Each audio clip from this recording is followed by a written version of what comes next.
Hello and जय हिंद दोस्तों। प्रचंड क्लासेस में आप सभी का स्वागत है। आज की क्लास में हम भारतीय कृषि जोतों के बारे में जानेंगे। कितने जोत के आकार को हम किस श्रेणी में रखते हैं और कौन कौन सी महत्वपूर्ण क्रांतियां हुई, कृषि क्रांतियां हुई, उनके नाम जानेंगे।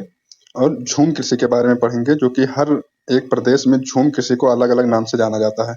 तो किस नाम से किस प्रदेश में जाना जाता है, इससे हमेशा पीसीएस और आरओ में बहुत अच्छे इंपॉर्टेंट क्वेश्चन बनते हैं। तो उनको भी इसी वीडियो में हम लोग देखेंगे। ठीक है, चलिए शुरू करते हैं। इससे पहले आपसे निवेदन है, कृपया चैनल को सब्सक्राइब कर लें।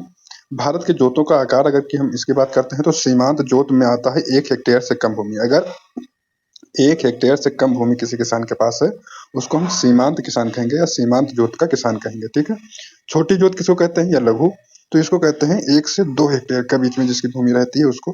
फिर अर्ध मध्यम में आता है 2 से 4 हेक्टेयर। फिर मध्यम जोत में आता है 4 से 10 हेक्टेयर। अगर 4 से 10 हेक्टेयर के बीच में भूमि है तो वो क्या कहलाएगा, मध्यम जोत का किसान। और बड़ी जोत में आता है 10 हेक्टेयर से ऊपर होता है तब। टोटल कितने भागों में बांटा गया है, 5। ठीक है, सीमांत जोत 1 हेक्टेयर से कम, 1 से 2 हेक्टेयर छोटी जोत, अर्ध मध्यम में 2 से 4 हेक्टेयर, 4 से 10 हेक्टेयर मध्यम, और बड़ी जोत को कहते हैं 10 हेक्टेयर से ऊपर। 1 हेक्टेयर में लगभग 12.5 बीघे जमीन आती है।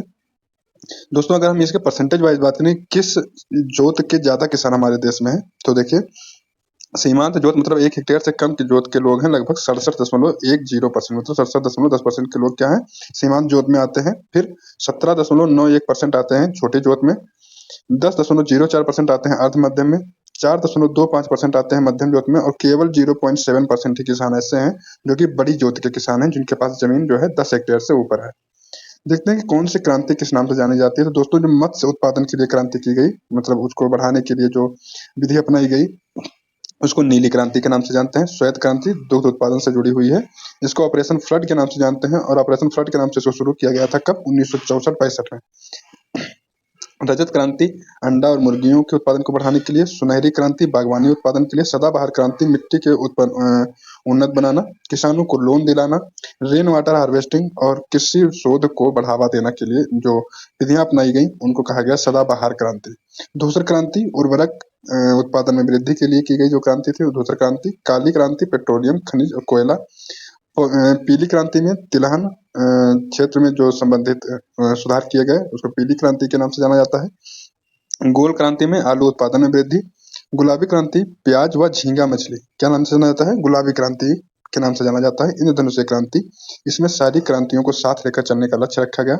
इसके परिणाम स्वरूप 2000 में नई कृषि नीति लागू हुई और उसको नाम दिया गया इंद्रधनुषीय क्रांति। ठीक है दोस्तों, अब आइए देखते हैं झूम कृषि क्या होती है। झूम कृषि जब एक जो है जंगल में रहने वाले आदिवासी लोग क्या करते हैं कि जंगल के में वनस्पतियां और पेड़ पौधों को काट कर वहां पर कृषि करते हैं, जलाकर लकड़ी को वहां पर कृषि करते हैं कुछ समय के लिए, मतलब 2 साल 3 साल। और जब उनको पर लगता है कि ये जो है जमीन अब उतना उत्पादन नहीं कर रही है, तो क्या करते हैं, वहां से स्थानांतरित हो जाते हैं और दूसरी जगह जाकर क्या करते हैं, वही प्रक्रिया पुनः अपनाते हैं। जंगल और वनस्पतियों को काटते हैं, पेड़ों और वनस्पतियों को जलाते हैं और फिर खेती करते हैं। ठीक है, फिर वहां पर अगर मतलब जब उत्पादकता कम होने लगती है तो फिर से वो अलग चले जाते हैं। तो बार बार स्थानांतरित करते रहते हैं वो, तो इसीलिए इसको स्थानांतरित कृषि कहा गया और झूम कृषि के नाम से ज्यादा विख्यात है। इससे क्वेश्चन जो बनते हैं दोस्तों ये बनते हैं कि किस प्रदेश में इसको किस नाम से जाना जाता है। भारत के विभिन्न क्षेत्रों में अलग अलग प्रदेशों में अलग अलग नाम दिया गया है झूम कृषि को। तो आइए देखते हैं, छत्तीसगढ़ में इसको दीपा कृषि के नाम से जाना जाता है, दीपा कृषि। ठीक है, छत्तीसगढ़ में दीपा कृषि के नाम से जाना जाता है। इसी समय 2-4 बार बोलिए और याद करते चलिए क्योंकि बहुत इंपॉर्टेंट क्वेश्चन यहाँ से बनते हैं और लगभग हर बार पूछा जाता है। दक्षिण भारत में जारा व इरिका कृषि कहा जाता है। दक्षिण भारत में क्या कहा जाता है, जारा व इरिका कृषि। पश्चिमी घाट में इसको कुमारी कृषि कहते हैं। उड़ीसा में कमान वृंगा पामा डरबी, कमान कहते हैं, वृंगा कहते हैं, पामा डरबी कहते हैं। ठीक है, उड़ीसा में क्या कहते हैं, कमान वृंगा पामा डरबी। आप यहाँ से इसका स्क्रीनशॉट ले सकते हैं। हिमाचल प्रदेश में इसको खील कृषि कहते हैं। राजस्थान में बलरा कृषि कहते हैं। मध्य प्रदेश में बीरा मसान बेवार डाहिया, ये बहुत बार पूछा गया है मध्य प्रदेश का, तो याद रखिएगा।